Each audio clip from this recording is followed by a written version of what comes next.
ભારતનું એક એવું રાજ્ય જે આખા દેશ માટે એક મિસાલની જેમ છે। જોવા જઈએ તો આજ ભારતના બધા જ રાજ્યો વિકાસ કરી રહ્યા છે, પણ આમાંથી એક રાજ્ય એવું છે જેને છેલ્લા ઘણા વર્ષોમાં ખૂબ જ વિકાસ કર્યો છે અને આ રાજ્યના વિકાસને જોઈને ઘણા લોકો હેરાન છે। ભારતમાં સૌથી વધારે અરબપતિ આ જ રાજ્યમાં જોવા મળે છે। અદાણી હોય કે અંબાણી, ઘણા બધા બિઝનેસમેન આ જ રાજ્યના છે। આ રાજ્યમાં છે દુનિયાનું સૌથી અમીર ગામડું, સૌથી વધારે પોર્ટ્સ અને એરપોર્ટ પણ આ જ રાજ્યમાં છે। તો તમે સમજી ગયા હશો આપણે કયા રાજ્યની વાત કરવી છે।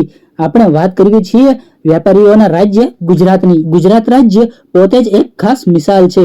આજના સમયમાં 78% મીઠાનું ઉત્પાદન આ રાજ્યમાં થાય છે। દુનિયાનું 90% હીરાનું કટિંગ અને પોલિશિંગ ગુજરાત રાજ્યમાં થાય છે। ભારતનું 70% કપડા ગુજરાત રાજ્યમાં બને છે અને 90% સિલાઈ મશીનથી મેન્યુફેક્ચરિંગ ગુજરાતમાં જ થાય છે। ભારતનું એક્સપોર્ટ 25% ગુજરાતથી થાય છે। દૂધ, શેરડી, કપાસ, મગફળીનું ઉત્પાદન પણ આ રાજ્યમાં સૌથી આગળ છે।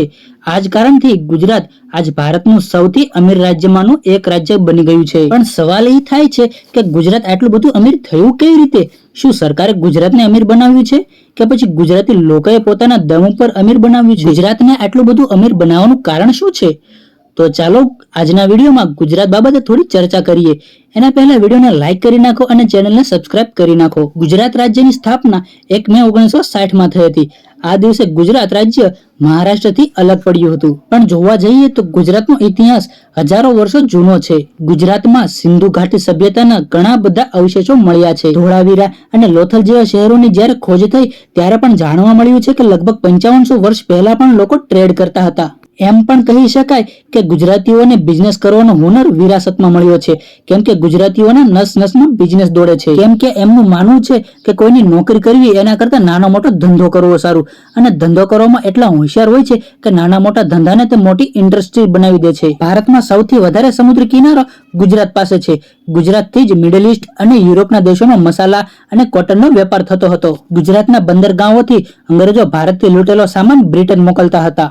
વર્લ્ડ વોર 1 અને વર્લ્ડ વોર 2 માં પણ ગુજરાતથી ઘણો બધો ટ્રેડ થતો હતો। ગુજરાતમાં આઝાદી પહેલા લોકો ખેતી અને પશુપાલન કરતા હતા, પણ 1970 બાદ ગુજરાતમાં કંપનીઓની શરૂઆત થઈ। રિલાયન્સ, ટાટા, અદાણી, અમૂલ, ગોદરેજ અને સન ફાર્મા જેવી મોટી મોટી કંપનીઓની શરૂઆત ગુજરાતથી જ કરવામાં આવી છે। ગુજરાતની સરકારે હંમેશાથી કંપનીઓને પોતાની તરફ આકર્ષિત કર્યા છે। જ્યારે પશ્ચિમ બંગાળમાં મમતા બેનર્જીએ ટાટા કંપનીને પોતાનો પ્લાન્ટ બનાવવા માટે ઇનકાર કર્યો, ત્યારે નરેન્દ્ર મોદીએ ટાટાને ગુજરાતમાં આવીને પ્લાન્ટ બનાવવાની ઓફર આપી। આ તો એક માત્ર ઉદાહરણ છે, આવા ઘણા બધા ઉદાહરણો આપણી સામે છે। ગુજરાતને સૌથી આગળ લાવવા માટે ક્રેડિટ ગુજરાતીઓને મળે છે। ગુજરાતીઓનો વિચાર હંમેશા બિઝનેસ કરવાનો જ હોય છે।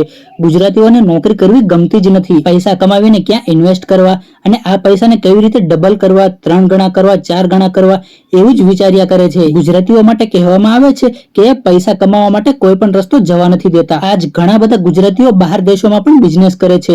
અમેરિકામાં આજે જેટલી હોટલો છે તેમાં 42% હોટલનો માલિક ગુજરાતીઓ છે। ગુજરાતના કચ્છ જિલ્લામાં માધાપર નામનું ગામ દુનિયાનું સૌથી અમીર ગામડું માનવામાં આવે છે।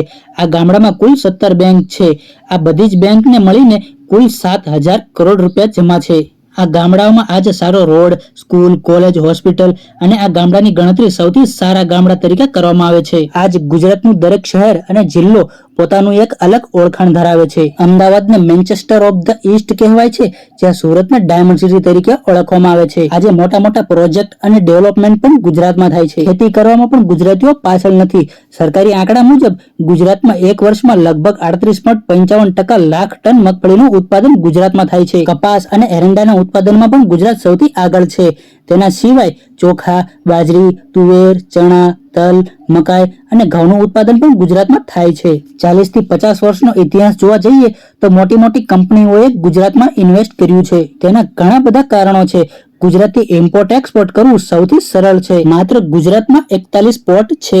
ભારતનું સૌથી મોટું પોર્ટ મુદ્રા પોર્ટ પણ ગુજરાતમાં આવેલું છે।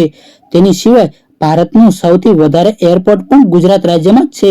ગુજરાતમાં કુલ 20 થી વધારે એરપોર્ટ છે। ગુજરાત રાજ્ય સરકારે લક્ષ્ય રાખ્યું છે કે 2026-27 ગુજરાત રાજ્યની જીડીપી $500 બિલિયન સુધી પહોંચી જશે। ભારતમાં કુલ 35% પેટ્રોલિયમ રિફાઇનરીનું કામ ગુજરાતમાં થાય છે।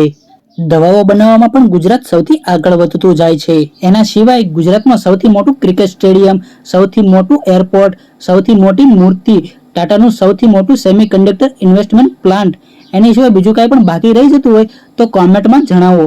અને વિડીયોને તમારા મિત્રો સાથે શેર કરો અને સબસ્ક્રાઇબ કરો, જેથી આવનારા નવા વિડીયોની નોટિફિકેશન તમને મળી જાય.